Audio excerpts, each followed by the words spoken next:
ഇതിപ്പോ എന്താ സംഭവം എന്ന് വിചാരിക്കണ്ടാവില്ലേ? Yes, welcome to my YouTube channel. YouTube channel തുടങ്ങിയിട്ട് കുറച്ച് കാലമായി.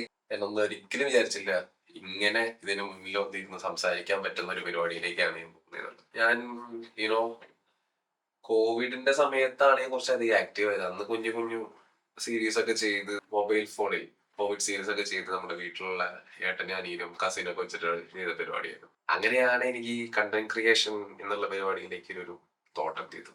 സിനിമ ഇഷ്ടമായിരുന്നു, അതിൽ നിന്ന് കണ്ടന്റുകൾ ചെയ്തു. പക്ഷെ ഇതുപോലൊരു വീഡിയോയിലേക്ക് ഇരുന്ന് ഞാൻ ജന്മത്തിൽ വിചാരിച്ചു. So why I choose Nikon ZR. I tested almost every cameras in this price range actually. Sonyയുടെ M4 M3, S7S3, Nikon ZR, Z6 III, Canon and Lumix S5 R2X. Almost every camera. ഞാനിപ്പം ഈ camera എടുത്തതിന്റെ പുറകെ ഒരുപാട് പേര് ക്യാമറയെ പറ്റി ചോദിക്കാനും അല്ലെങ്കിൽ മറ്റു camera പറ്റി ചോദിക്കാനും ഒക്കെ ഒരുപാട് പേര് പേഴ്സണലി മെസ്സേജ് അയച്ചു. എന്തുകൊണ്ട് ഇങ്ങനെ ഒരു വീഡിയോ ചെയ്തുകൂടാ എന്നുള്ള ഒരു ആലോചന നിന്നാണ് വലിയൊരു വീഡിയോ ചെയ്യാം എന്നുള്ള ഒരു തീരുമാനത്തിലേക്ക് എത്തിയത്. So why I chose Nikon ZR or other cameras? Indian മാർക്കറ്റിൽ നിന്ന് ഹ്യൂജ് എമൗണ്ട് ഓഫ് ക്യാമറകളുണ്ട്. നമുക്ക് ഏറ്റവും ബെസ്റ്റ് ക്യാമറ എടുക്കുക എന്നുള്ളത് is not possible at all. Price matters. അവിടെയാണ് ഞാൻ പറയുകയാണെങ്കിൽ Nikon മുന്നിട്ട് നിൽക്കുന്നത്. 4-inch display, the huge one, എന്ന് ഒരു ക്യാമറയിൽ ഇല്ലാത്തൊരു സാധനമാണ്. അതിന് അഡ്വാൻറ്റേജ് എന്താന്നുള്ളത് വീഡിയോഗ്രാഫർമായിട്ടുള്ള എല്ലാവർക്കും മനസ്സിലായിട്ടുണ്ടാവും. ഇങ്ങനെ ഒരു ഡിസ്പ്ലേയില് യൂസ് ചെയ്ത് കഴിഞ്ഞതിന് ശേഷം അങ്ങനെ ഒരു ചെറിയ ഡിസ്പ്ലേയിലേക്ക് പോകാൻ പറയുമ്പോൾ കുറച്ച് ബുദ്ധിമുട്ടാണ്, സത്യം പറയണം. ആൻഡ് ഇതിന്റെ ബ്രൈറ്റ്നസ് ഈസ് അടിപൊളി, ഒന്നും പറയാം. ഏത് വെയിലത്തും നമുക്ക് സൂപ്പറായിട്ട് വീഡിയോസ് എടുക്കാൻ പറ്റും. അത് one of the best reason ആണ് ആക്ച്വലി. പിന്നെ R3D NE, ഇത് ആക്ച്വലി എല്ലാവർക്കും ഉപയോഗമുള്ള സാധനമൊന്നും അല്ല. It's completely for film making purposes. അവിടെയാണ് ഈ ക്യാമറ ആർക്ക് വേണമെന്നുള്ള ചോദ്യത്തിനുള്ള ഉത്തരം വന്നത്. എല്ലാ ക്യാമറയ്ക്കും അതിൻ്റെ റോ കാപ്പബിലിറ്റീസ് ഉണ്ട്. സോണിക്കുണ്ട്, ലൂമിക്സിനുണ്ട്, ഇതിന് നിക്കോണിനുണ്ട്, എല്ലാത്തിനുണ്ട്. പക്ഷെ പ്രൈസ് മാറ്റേഴ്സ്. ഇത്രയും ലൈക്ക് R3D എന്നുള്ളതൊക്കെ നമ്മളിപ്പം റെഡ് ക്യാമറ കാണാൻ ലക്ഷം കൊടുക്കണം. സോ ആ ക്യാമറകളിൽ മാത്രം കാണുന്ന ഒരു സാധനം നമുക്ക് 2 ലക്ഷത്തിൽ താഴെ കിട്ടണമെങ്കിൽ നിങ്ങൾ Nikon ZR-ലേക്ക് പോയാൽ പറ്റും. പിന്നെ വേൾഡിൽ ആദ്യമായി ഒരു digital camera 32 bit float audio ഉള്ള ആദ്യത്തെ ക്യാമറ ആണ് Nikon ZR. ഫോർ എക്സാമ്പിൾ, ഞാനിപ്പം മൈക്ക് യൂസ് ചെയ്തിട്ടില്ല, ഞാൻ ഡയറക്റ്റ് ക്യാമറയിലേക്കാണ് പോകുന്നത്. ആൻഡ് ഓഫ് കോഴ്സ് ഇതിന്റെ കൂടെ പിന്നെയും കുറെ സൗണ്ട് ഫീച്ചേഴ്സ് ഉണ്ട്, like also audio, I mean cinematic. ഇപ്പൊ ഇവിടുന്ന് സംസാരിച്ച് തുടങ്ങി കഴിഞ്ഞാൽ ഞാൻ ഇവിടേക്ക് എത്തുമ്പോഴേക്കും ഈ ഒരു ഡയറക്ഷനിൽ സൗണ്ട് ഡയറക്ഷൻ വൈസ് റെക്കോർഡ് ചെയ്യുന്ന ഒരു സിസ്റ്റം കൂടി ഇതിലുണ്ട്. സോ ഒരുപാട് ഫീച്ചേഴ്സ് ഉണ്ട്. ആൻഡ് ഇതെല്ലാം കുത്തിക്കെറ്റിയിട്ടുള്ളത് വെറും 1,70,000 രൂപ കണക്കിലാണ്. പക്ഷെ ഇതിന്റെ കൂടെ തന്നെ കുറച്ച് പ്രശ്നങ്ങളുണ്ട്. ഓഫ് കോഴ്സ് മെമ്മറിയുടെ റേറ്റ് കാര്യങ്ങളൊന്നും നിങ്ങൾക്ക് എല്ലാവർക്കും അറിയാമല്ലോ. Memory card, SD card, everything. ഇതിന്റെ CF എക്സ്പ്രസ് കാർഡൊക്കെ എനിക്ക് തോന്നുന്നു 1 TB കാർഡിന് 53,000 രൂപയെന്തോണ്. ആ കാർഡിന് ഗുണങ്ങളുണ്ട്, ഇല്ല എന്ന് പറയുന്നില്ല. പക്ഷെ 1 TBയുടെ ആവശ്യം വരുന്നത് ഇതിന്റെ നിലവിലെ സാഹചര്യത്തിലാണ്. ഇതിന്റെ ഹ്യൂജ് ഫയൽ സൈസ്.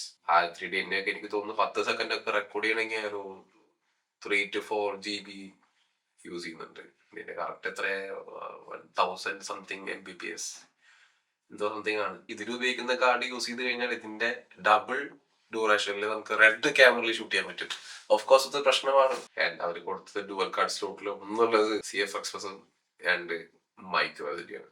പക്ഷെ ഞാൻ മൈക്രോ SD എന്തിനാന്നൊക്കെ ഒരുപാട് പേര് ചോദിക്കുന്നുണ്ട്. മൈക്രോ SD കൊണ്ട് 4K സപ്പോർട്ട് ചെയ്യുന്നതായിട്ട് ഞാൻ അറിഞ്ഞു, യൂസ് ചെയ്യാൻ പറ്റുന്നുണ്ടെന്നാണ് ഞാൻ കണ്ടത്. So that's not a bad choice. പക്ഷെ ഇതെല്ലാം കൂടി കുത്തി കയറ്റിട്ടത് ബാറ്ററി കമ്പാർട്ട്മെന്റില്ല. എന്തെങ്കിലും ഹീറ്റ് ഇഷ്യൂസ് വന്നിട്ട് ഈ കാർ അടിച്ച് പോയി കഴിഞ്ഞാൽ പിന്നെയും നമ്മുടെ ട്രോസർ പൊളിയും. അതാണ് പ്രശ്നം. സോ പോരായ്മയാണോ ചോദിച്ചാൽ പോരായ്മയാണ്. Compare to other cameras separate dedicated slots ഉണ്ടല്ലോ. പിന്നെ H.265 ഇപ്പൊ നൈസ് നോയ്സ് റിഡക്ഷൻ ഉണ്ട്. ഇപ്പൊ ഞാൻ യൂസ് ചെയ്യുന്ന പലതും H.265 എടുക്കുന്നത് ഷാർപ്നെസ് കൂട്ടിയിട്ടാണ് ഇടുന്നത്. അങ്ങനെ കുറച്ച് കാര്യങ്ങളൊക്കെ ഇതിന്റെ കുറച്ച് മെയിൻ പോരായ്മയായിട്ട് എനിക്ക് തോന്നിയിട്ടുണ്ട്. അപ്പം ഈ ക്യാമറയുടെ പേര് പറയുകയാണെങ്കിൽ ഞാൻ Z6 III വേണ്ടി പറയേണ്ടി വരും. രണ്ടും സെയിം സെൻസറാണ്. കിടിലൻ ക്യാമറയായിരുന്നു. എന്റെ ഏറ്റവും ലാസ്റ്റ് ഉണ്ട് വർക്ക് അതായിരുന്നു. ഒരു ആഡ് ഷൂട്ട് ഉണ്ടായിരുന്നു. അതിന് മുൻപ് ഞാൻ ഒരു മ്യൂസിക് വീഡിയോ ചെയ്തിരുന്നു. അത് രണ്ടും ഇതായിരുന്നു. അതിന് സ്ക്രീൻ ടൂണൊക്കെ തരുന്ന സാധനം.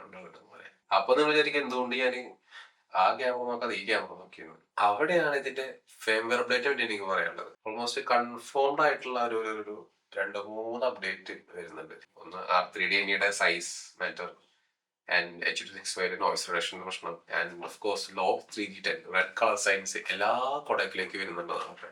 ഇത്രയും കേട്ടപ്പം എനിക്കെന്തോ വൈ നോട്ട് കോൺസെപ്റ്റ് എന്ന് എനിക്ക് തോന്നിപ്പോയി. എന്റെ വർക്കും പരിപാടിച്ച് നോക്കുമ്പോൾ ഞാൻ ഫ്യൂച്ചറിലേക്ക് കാണാൻ ഉദ്ദേശിക്കുന്നതും ഈ ക്യാമറ ഹെൽപ്ഫുൾ ആവുമെന്ന് എനിക്ക് തോന്നി. ഇതിനൊരു പർപ്പസ് ഉണ്ട് ആക്ച്വലി. ഈ ഒരു ക്യാമറയ്ക്ക് ബാക്കിൽ ഒരു പർപ്പസ് ഉണ്ട്. അങ്ങനെ ഒരു റൺ ആൻഡ് ഗൺ പരിപാടിക്ക് ഉപയോഗിക്കാൻ പറ്റിയ പരിപാടിയാണോ എന്ന് ചോദിച്ചാൽ പറ്റും, പറ്റില്ലെന്ന് പറയുന്നില്ല. പക്ഷെ മാർക്കറ്റിൽ ഇന്ന് അവൈലബിൾ ആയിട്ടുള്ള പല ക്യാമറകളും റൺ ആൻഡ് ഗൺ പരിപാടിക്ക് ഇതിനേക്കാളും ബെറ്റർ. കാരണം ആ ഒരു വർക്ക് ഫ്ലോ, കോഴ്സ് ആ വർക്ക് ഫ്ലോ എന്നുള്ള കാര്യം നോക്കുമ്പോൾ മച്ച് ബെറ്റർ ആയിട്ടുള്ള ക്യാമറ ഒരുപാടുണ്ട്.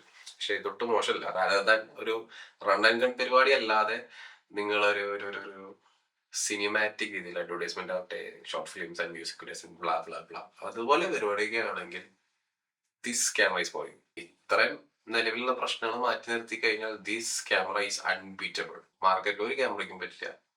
Of course budget matters. ഈ ബജറ്റിൽ ഈ ക്യാമറ ഒരു ക്യാമറ ഉണ്ടാകും. പിന്നെ ഇനിയിപ്പോ അടുത്ത സോണിയുടെ വരാൻ പോകുന്നത് FX5 ആണ്. നിങ്ങൾ കേട്ടിട്ടുണ്ടാവും. FX5 റേറ്റിംഗ് കേട്ടാൽ നമുക്ക് അപരിചിതം. ഞാൻ ഈ ക്യാമറ പല യൂട്യൂബേഴ്സിനെ റെഫർ ചെയ്യുമ്പോഴും FX3യേക്കാളും ബെസ്റ്റ് ഔട്ട് R3D ഇതിൽ കൊടുക്കുന്നുണ്ടെന്ന്. ഈ ക്യാമറയുടെ മാക്സിമം എന്നുള്ളത് 6K 60fps ഫുൾ ഫ്രെയിം ആണ്. സോണി FX3യുടെ വരുന്നത് 4K പരിപാടികളാണ്. അതൊരു കാര്യമാണ് വെച്ചാൽ കാര്യമാണ്. നമ്മൾ എന്ത് വാങ്ങണമെന്ന് തീരുമാനിക്കുന്നത് ഒരിക്കലും അവരാവരുതല്ലോ. ഇപ്പൊ സോണിയുടെ ഒരു ബ്രാൻഡിങ് ശൈലി പറയുന്നത് അവരാണ് ട്രെൻഡ്, അവർ പറയുന്നതാണ് ഇവിടുത്തെ മാർക്കറ്റ് എന്ന് പറയുന്നത്. പക്ഷെ അതെല്ലാം തെളിയിക്കുന്നതാണ് നിക്കോൾ ZR ലോഞ്ച്. ഇറങ്ങിയിട്ട് 1 വർഷത്തിന് മേലെ ഞാൻ ഈ റിസർച്ച് തുടങ്ങിയിട്ട് വരുന്നുണ്ട്. 4-5 മാസം അയക്കണം ഡോർമ ശരിയാണെങ്കിൽ. അങ്ങനെ ഫൈനലി ഇതെല്ലാം കഴിഞ്ഞ് ഞാൻ നിക്കോൾ ZRലേക്ക് എത്തി. I M so happy for that.